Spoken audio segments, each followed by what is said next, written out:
नमस्कार, मी डॉक्टर शिवहरी वाघ, संचालक aspire education institute, Chhatrapati Sambhajinagar. विद्यार्थी मित्रांनो, 16 तारखेला सायंकाळी रात्री NTA वतीनं नीट परीक्षेचा रिझल्ट त्या ठिकाणी जाहीर झाला.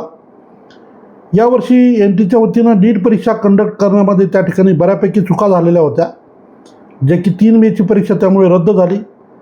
या दरम्यानच्या काळामध्ये ही परीक्षा रद्द झाल्यामुळं जे मुलं ऑलरेडी पेपर देऊन आपले एन्जॉयमेंटच्या मूडमध्ये होते त्यांना परत एकदा 1.5 महिन्याचा कालावधी त्या ठिकाणी प्रिपरेशनसाठी मिळाला आणि अनेक मुलं मग त्या ठिकाणी परत एकदा नव्यानं अभ्यासाला लागले.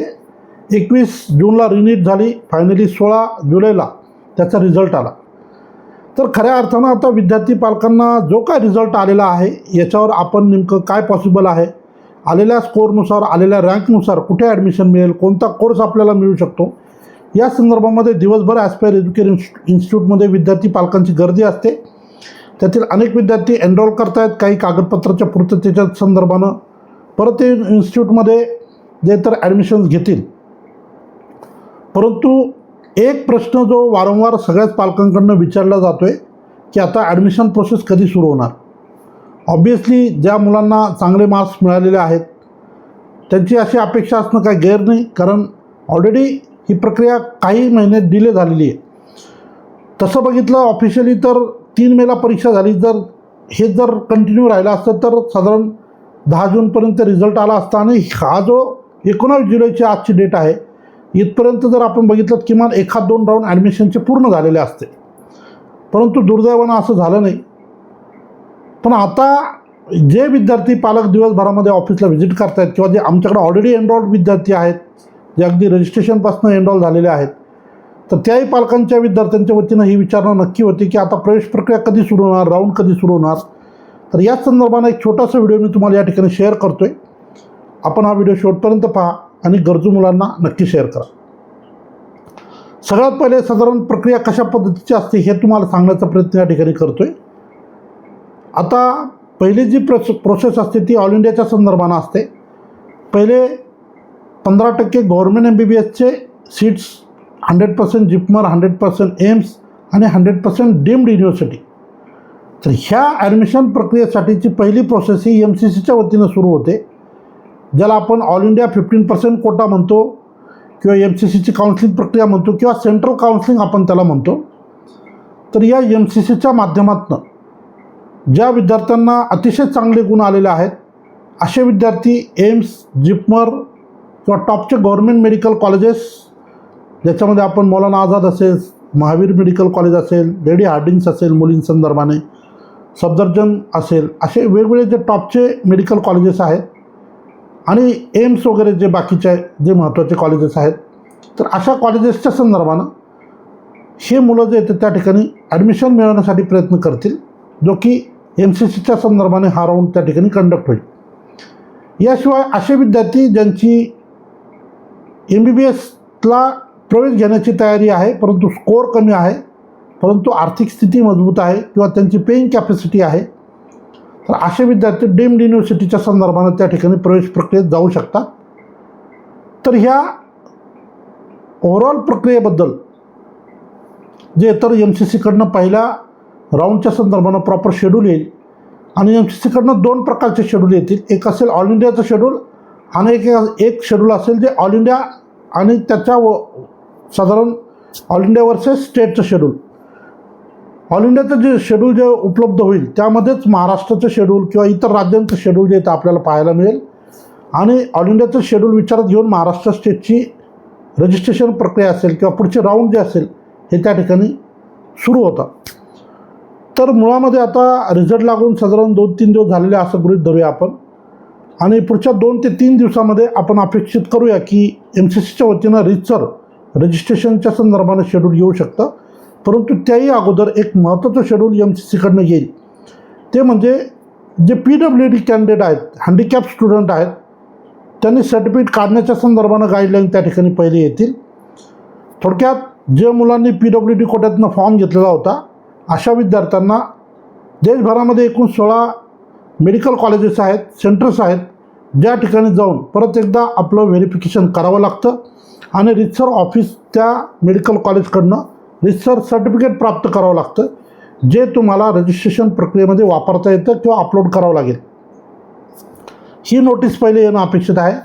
त्यानंतर MCCच्या वतीनं ॲडमिशन प्रोसेसचं शेड्यूल येईल. पहिले एक ऑल इंडियाच्या संदर्भानं असेल, दुसरं ऑल इंडिया वर्सेस स्टेटचं असेल आणि त्या शेड्यूलला विचारात घेऊन मग त्या राज्याचे शेड्यूलसुद्धा प्रिपेअर केले जातात. आणि पॅरलली म्हणजे एक राऊंड ऑल इंडियाची प्रोसेस समोर असेल आणि त्याला फॉलो करताना त्या स्टेटची प्रक्रिया चालेल. तर अशा पद्धतीने ही सगळी प्रोसेस असते. तर आपण असं गृहीत धरूया पुढच्या 2 ते 3 दिवसामध्ये PWD कॅन्डिडेटच्या संदर्भानं पहिले नोटीस येणं अपेक्षित आहे, ती येईल. आणि साधारण आज ऑलरेडी 19 जुलै आहे, मोस्ट प्रॉब्ली 25-26 तारखेपर्यंत MCCच्या वतीनं ऑल इंडियाचं प्लस ऑल इंडिया वर्सेस स्टेटचं शेड्यूल पब्लिश होईल. त्यानंतर मात्र मग महाराष्ट्र सिटी सेलच्या वतीनं जे येतं त्या शेड्यूलला विचारात घेऊन महाराष्ट्र सिटी सेलचं शेड्यूल त्या ठिकाणी प्राप्त होईल. थोडक्यात आज 19 जुलै आहे. या मंथ एंडपर्यंत म्हणूया आपण महाराष्ट्र सिटी सेलच्या वतीनं प्रॉपर शेड्यूल जे येतं आपल्याला उपलब्ध होऊ शकतं. आणि त्यानंतर जे खऱ्या अर्थानं महाराष्ट्राची रजिस्ट्रेशन प्रक्रिया असेल, पुढचे जे काय टप्पे आहेत त्या संदर्भानं जे येते त्या गोष्टी 1 बाय 1 सुरू होतील. जसं MCCच्या वतीनं PWD कॅन्डिडेटसाठीचं शेड्यूल येईल व्हेरिफिकेशनच्या संदर्भानं, ते शेड्यूल विचारात घेऊन स्टेटचंसुद्धा त्या पद्धतीचं शेड्यूल उपलब्ध होईल. मग महाराष्ट्रातले मुलं जे तर ऑल इंडियाच्या शेड्यूलनुसार सुद्धा व्हेरिफिकेशनला जाऊ शकतात आणि स्टेटचं जे काय शेड्यूल येईल त्यानुसार सुद्धा व्हेरिफिकेशनसाठी जाऊ शकतात.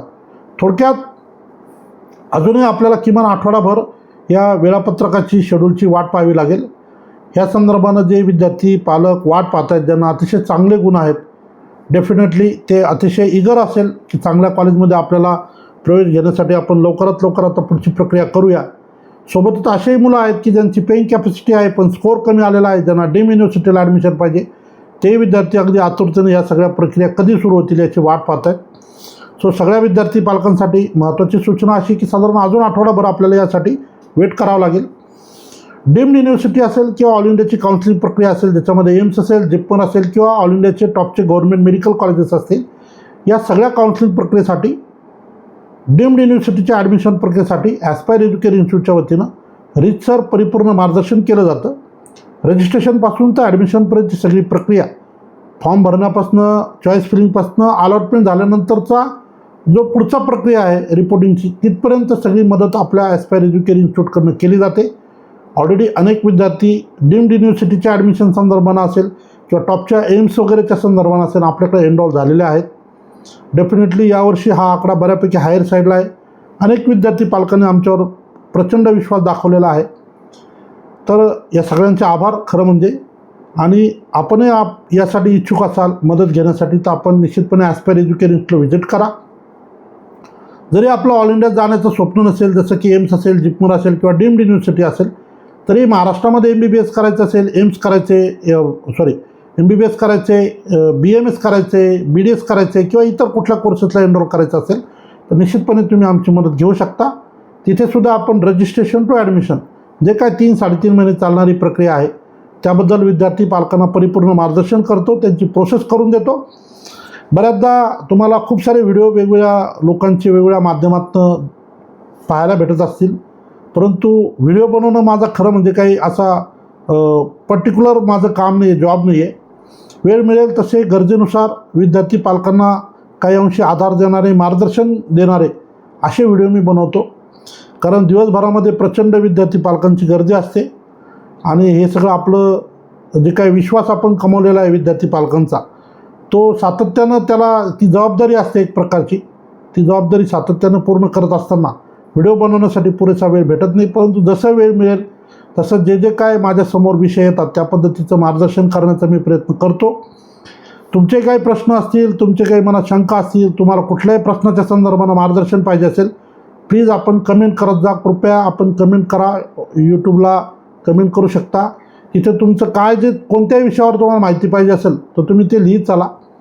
कारण तुमचे जर काही प्रश्न असतील, तुमच्या काही अडचणी असतील, तुम्हाला कुठल्या विषयावर माहिती पाहिजेत असेल, अगदी इत्तमभूत, अगदी अचूक माहिती ही तुम्हाला मी प्रोव्हाइड करू शकतो. अनेक वर्षापासून हे काम केलेलं आहे, सगळं वाचून कित्येक वेळेस झालेलं आहे, सगळे रूल्स माहिती झालेले आहेत, सगळ्या गाईडलाईन माहिती आहेत. अनेक वर्षापासून आपण प्रवेश प्रक्रियेत काम करतो आहे. व्हिडिओ बनवणं आपला धंदा नाही आहे, आपलं ॲडमिशन करून देण्याचं काम आहे. आणि अनेक वर्षापासून आपण हे काम करत असल्यामुळं बारीक बारीक गोष्टी सगळ्या माहिती आहेत. परंतु आपल्याला जर कुठल्याही विषयावर माहिती पाहिजे असेल, प्रश्न असतील, तर आपण निश्चितपणे ते विचारा. जी आपली सिरीज असते विद्यार्थी व पालकांच्या मनातील प्रश्नांचे निरसन, या सिरीजखाली आपण ते प्रश्न कवर करत जाऊ, जेणेकरून छोट्या छोट्या गोष्टीची जे काही तुमची शंका आहेत, मनात तुमच्या प्रश्न आहेत, त्याची उत्तरं तुम्हाला मिळतील. तुम्हाला जे मनात प्रश्न आहेत ते इतरांच्याही मनात असू शकतात. त्या संदर्भाने काही व्हिडिओ आपण पोस्ट केले तर त्यांच्याही मनाचं समाधान होईल, त्यांनाही ते ज्ञान होईल आणि त्यांच्याही चुका होणार नाही. सो कोणत्याही प्रश्नाच्या संदर्भानं तुम्हाला मदत लागली तर निश्चितपणे तुम्ही आपल्या यूट्यूबला, फेसबुकला कमेंट नक्की करा. त्याचं उत्तर तुम्हाला 100% दिलं जाईल. प्रश्न जेन्युइन असावा. माझ्या मार्कावर काय होईल, हे असे प्रश्न जे असतात बऱ्याचदा, तर याला मला वाटतं की विद्यार्थ्यांनी 1 to 1 आलं पाहिजे, व्यवस्थित समजून घेतलं पाहिजे.